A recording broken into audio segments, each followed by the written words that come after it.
Hey guys and gals, I found this little piece of Horse Creek chert hiding under the pile last week, and I was like, ooh, I need to make something out of that. So I figured I'd film it. Beautiful piece of rock. So I don't have a whole lot of time, but maybe we can just get a biface chipped out or something at least.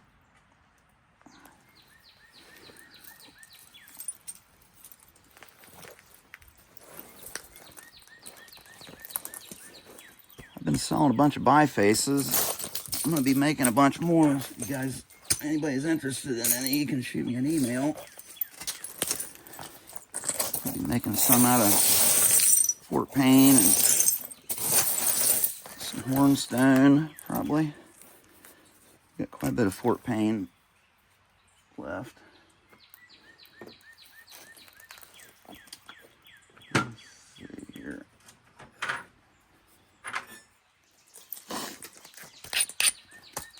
So with something like this, I want to really try to conserve this color up on the tip if I can. And it looks like it's just right there. I'll have to really conserve that in order to save it. I've got a nice bevel, nice steep bevel on this side to drive flakes across this way. This side is not great. I mean, I could go back this way, but got some seams in here. Hopefully this thing holds together. I might try to do a little bit of thinning from the end here. If I can. I probably won't be able to because I want to conserve this side. Well, we'll just see how it goes. Probably get a little flake right here.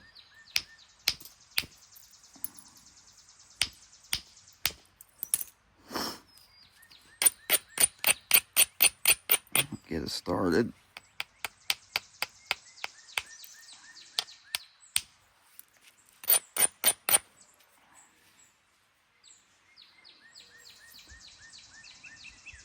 Man, actually that material, that streak of color might actually run underneath there and go through this thing. That'd be nice. Take a look at it. So I can drive a lot of this mass off from right here off this edge.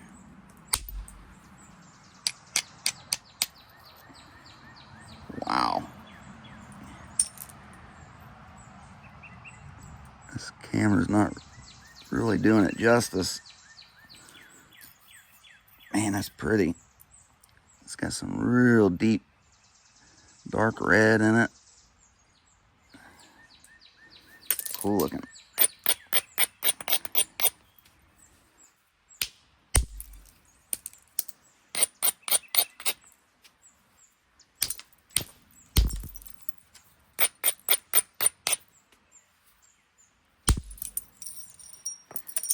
Trying to get them to go all the way across because I can't really get to that the way this other edge is. It's kind of facing the wrong direction.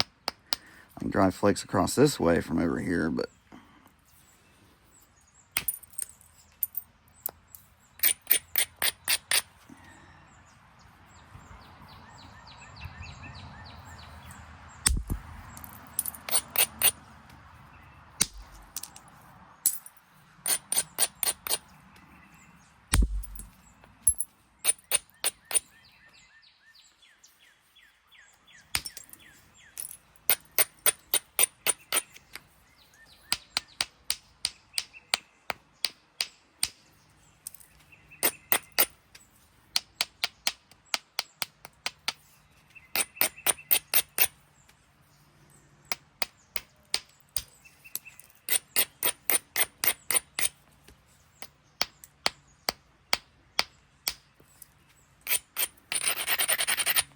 see if I can get a platform kind of made lower there enough to get back across and get rid of this stuff.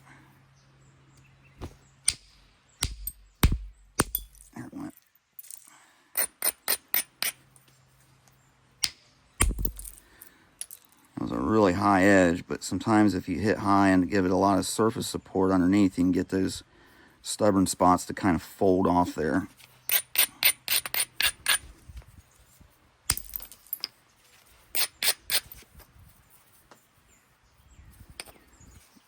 Steepen that up just a little bit more.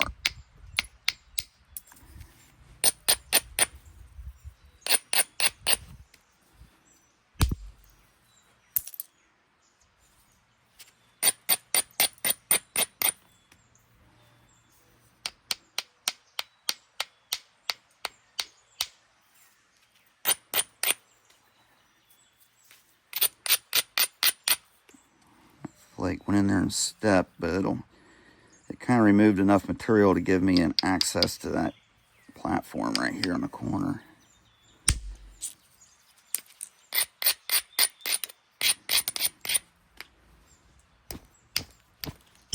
Ooh. Come on, baby. There we go.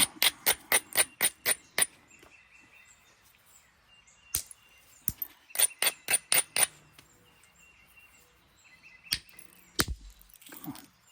Nice.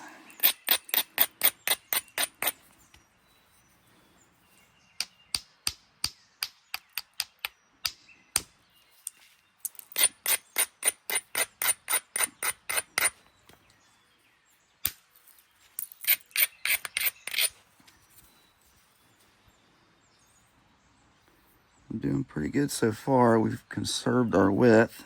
Starting to thin down pretty good. I think I can probably get a flake from this end to run down and get off that, take that ridge off there.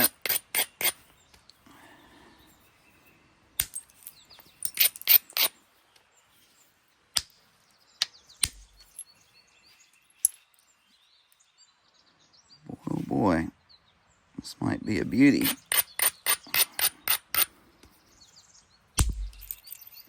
Now that platform there was hanging down, it's real low on the edge, so I hit that with a lot of inward force. If you just hit real down on those real low platforms, you'll just get a real short flake. But if you either tilt the piece a little bit or you swing more inward and get that inward force, it'll drive those low platforms. It'll really get those flakes to go across further.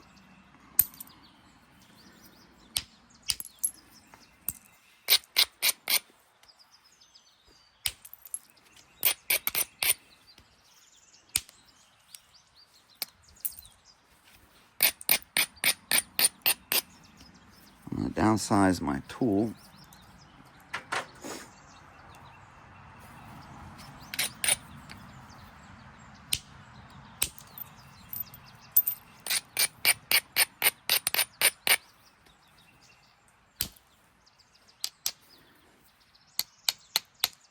That crushed that edge, so I got to get rid of that now, or it'll just keep crushing. There we go.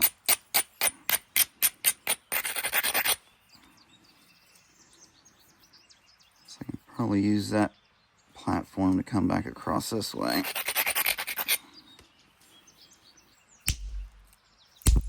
Yeah. A lot of inward, same thing. It's a low one.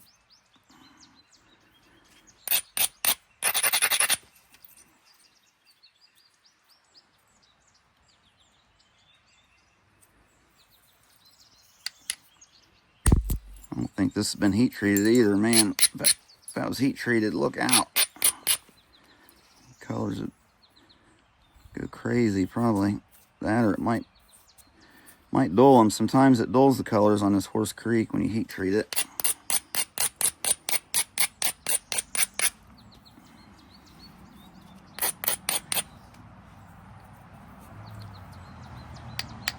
It's not too awful tough either.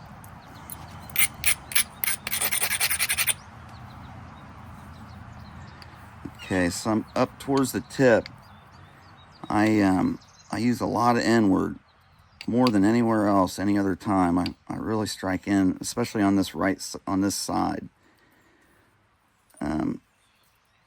If I'm doing the opposite side, this face or this face, what I do is turn it this way, and I cock the back end up, point the tip kind of at an angle towards the ground, and I do like a grazing blow or grazing strike,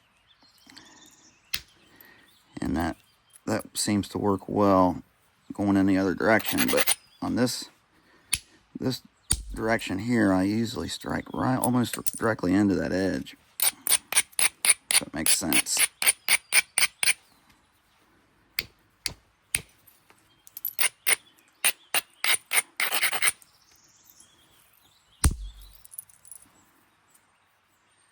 Man, what a beautiful piece of rock.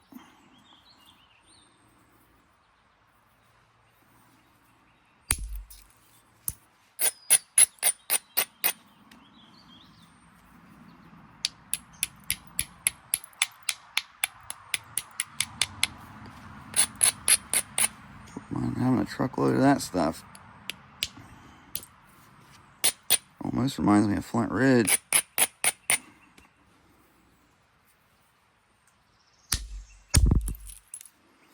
That was a really high edge, so I kind of overstruck the edge up on the surface a little bit and got that to go with a lot of support. Kind of talk it off there.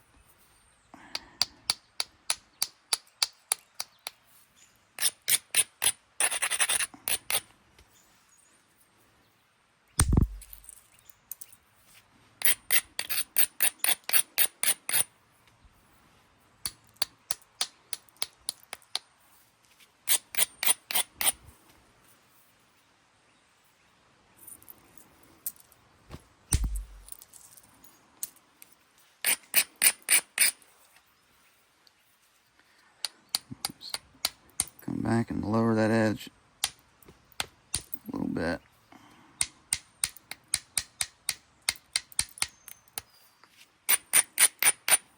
It's good to practice taking those little flakes. Sometimes it's hard to do it without getting little steps, but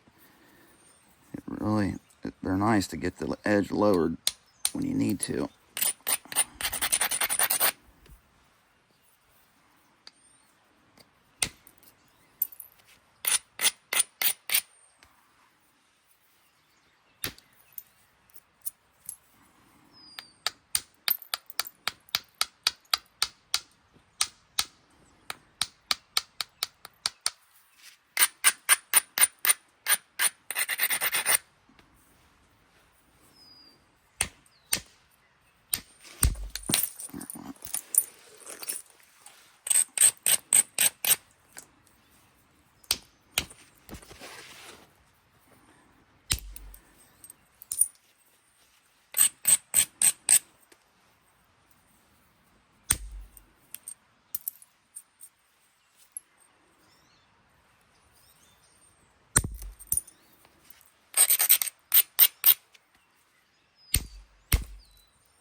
I'm going to sacrifice a little bit of length here. There's some cortex left on the base right here. I need to get rid of that, and then in doing that, I can steepen this edge up and get it back up, because I got a step here and a step here, so I don't want to make an island right here. I can probably come back up this ridge and remove this kind of rough spot here.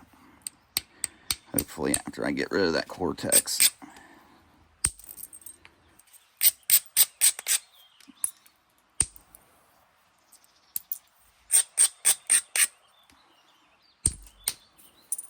You always want to remember to plant that tip in your palm up here when you're hitting on the bass, because it'll end snap them.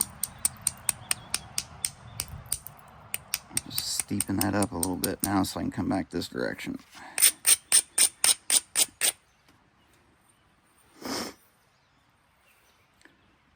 Probably start with a little one there. That'll help isolate this area right in here.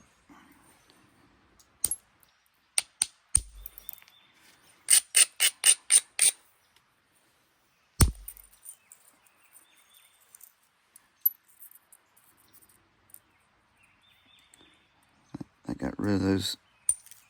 I'll get rid of that one. Just a little bit left of that one.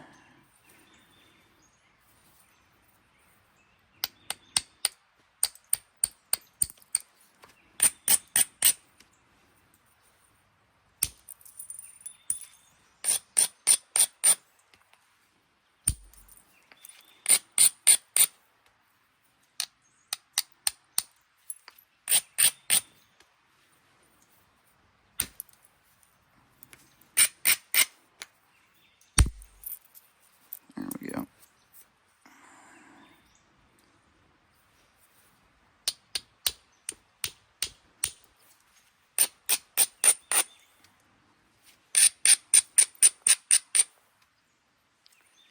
And get one more to come up and help thin that base out there.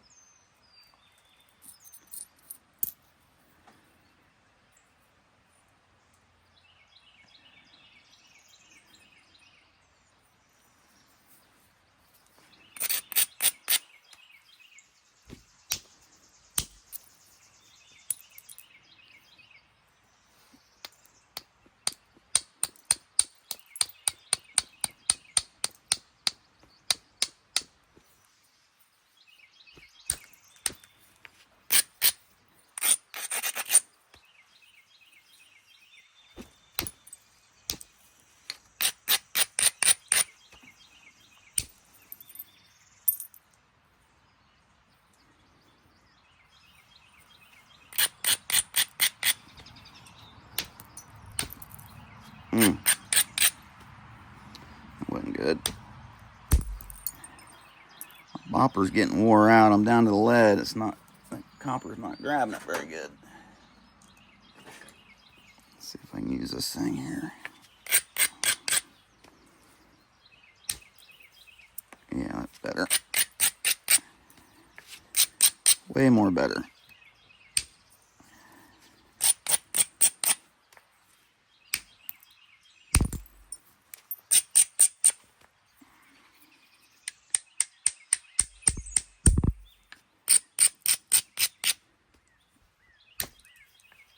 Start bringing our tip in here a little bit.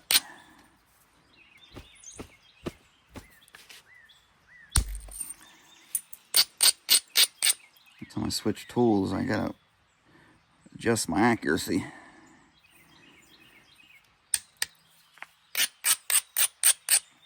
I screwed a different head. This is one of those ones that you can interchange the heads on them, and I had a little bit larger head on here yesterday, and I took it off and put the smaller one on here. Man, I was swinging. I wasn't getting nothing but air. Made it a little bit shorter. I kept missing.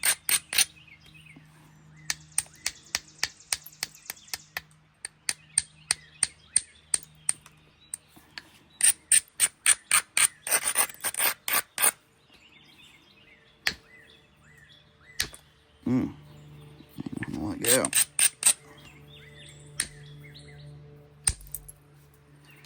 Man.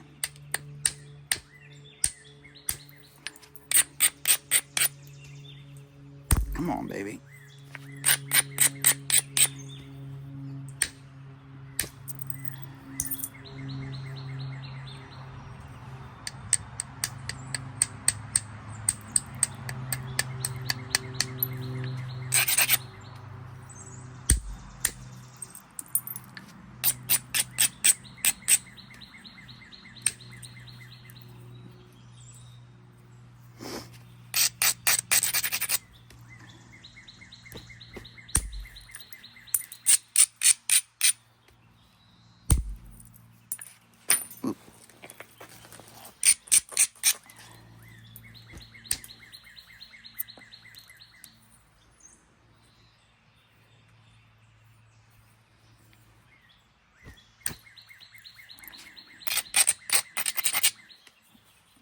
edge kind of boogered up there.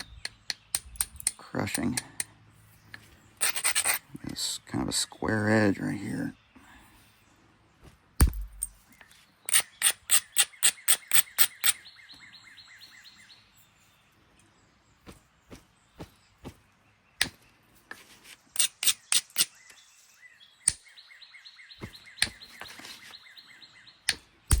There it went.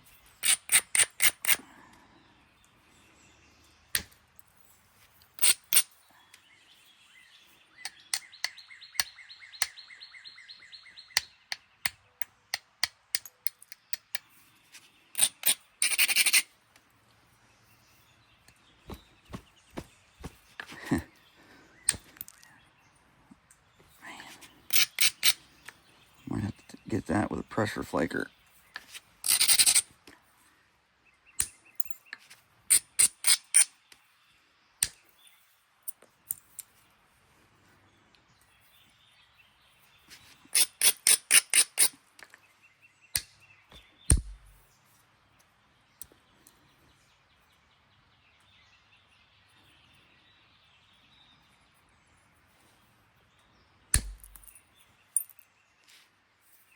I think I'd probably do some pressure work on it now.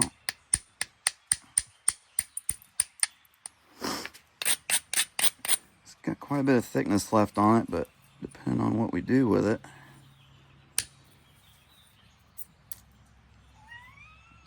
Like if I did a pine tree, kind of want a little bit of thickness to work with when you're doing your serrations.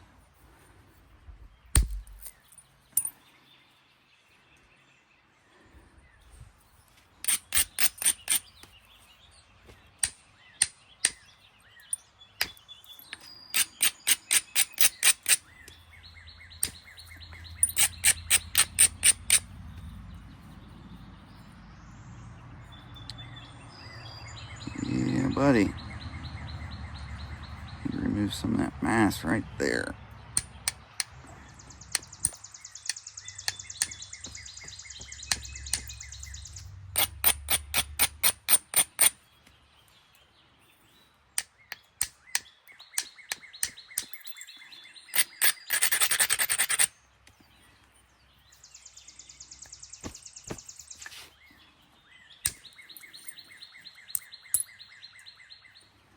Got part of it.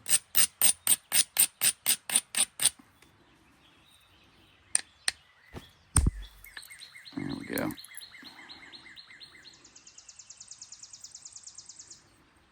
Not too bad. Not too shabby. Let's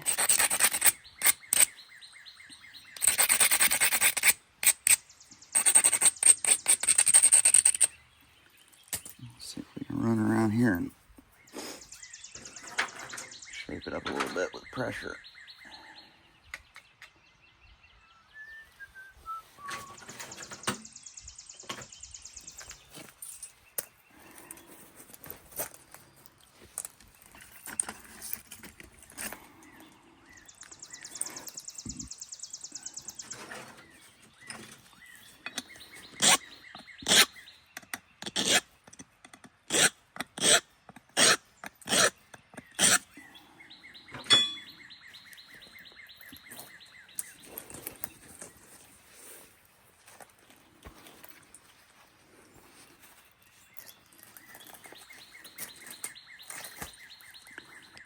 Use a piece of leather instead of my pad.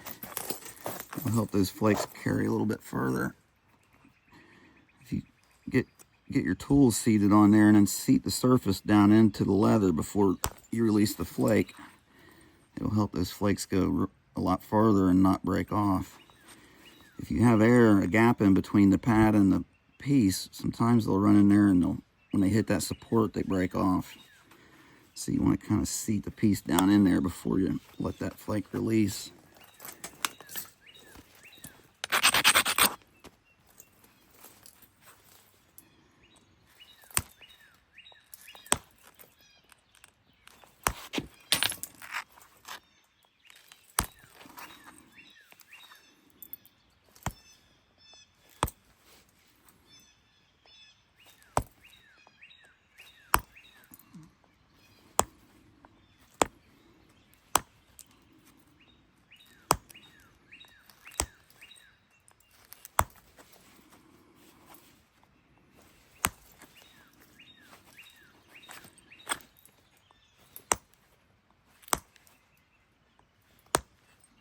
This thing will make a beautiful pine tree.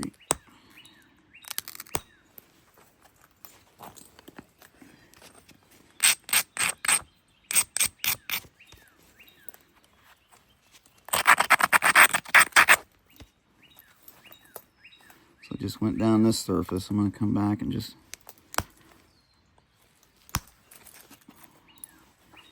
kind of straighten that edge up.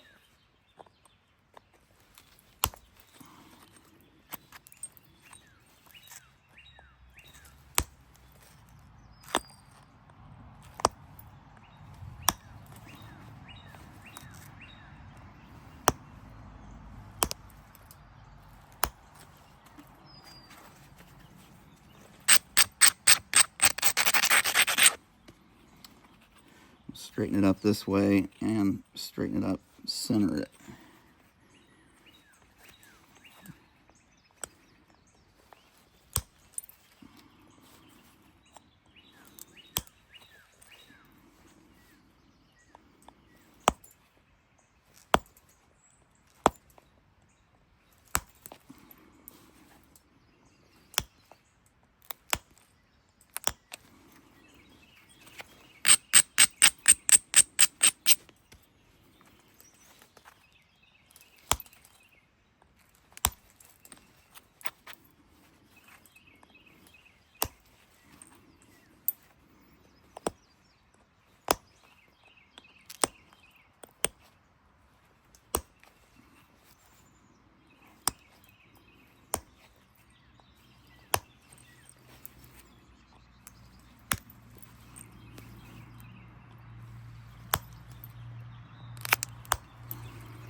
See how much better that looks on that side.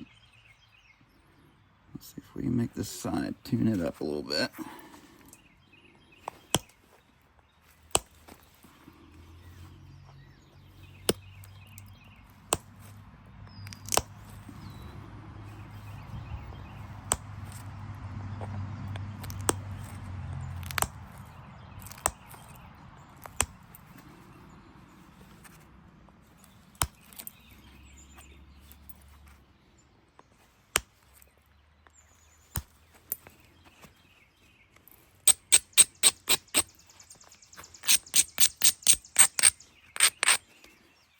And hit our bottom, our base here.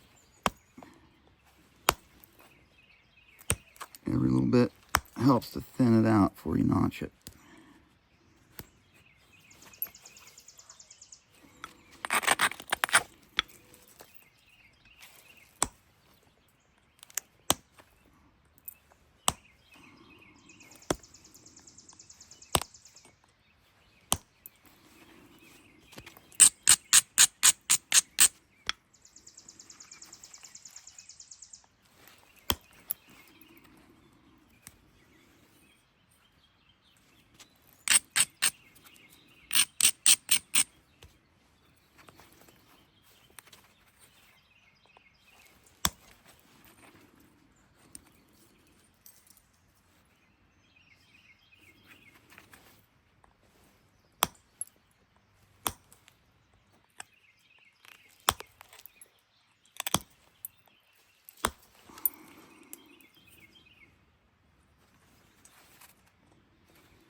Probably not going to have time to finish this thing all the way out, but maybe I'll wait and do a part 2 and film it.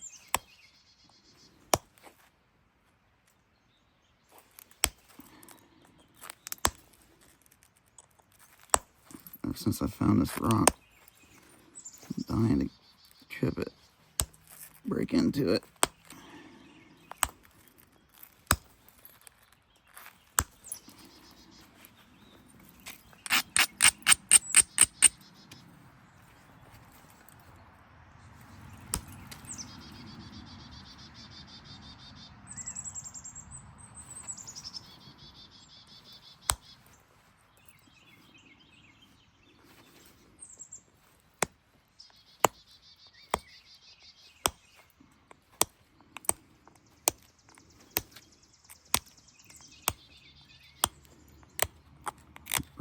in just for our symmetry a little bit here.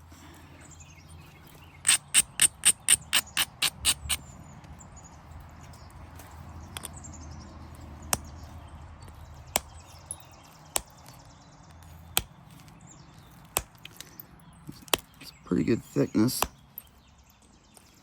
for a pine tree. Like I said, you want to conserve a little bit of that thickness. You want it kind of meaty when you start your serrations, and have enough material there to work with.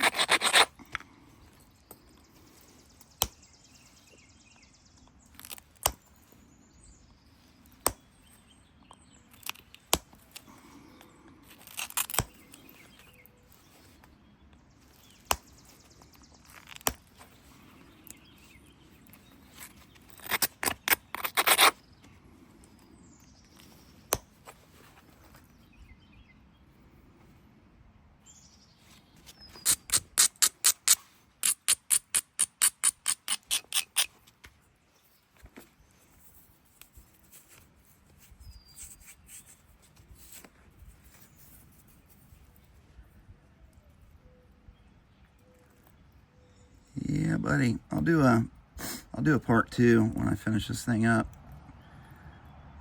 Do the serrations and get it notched.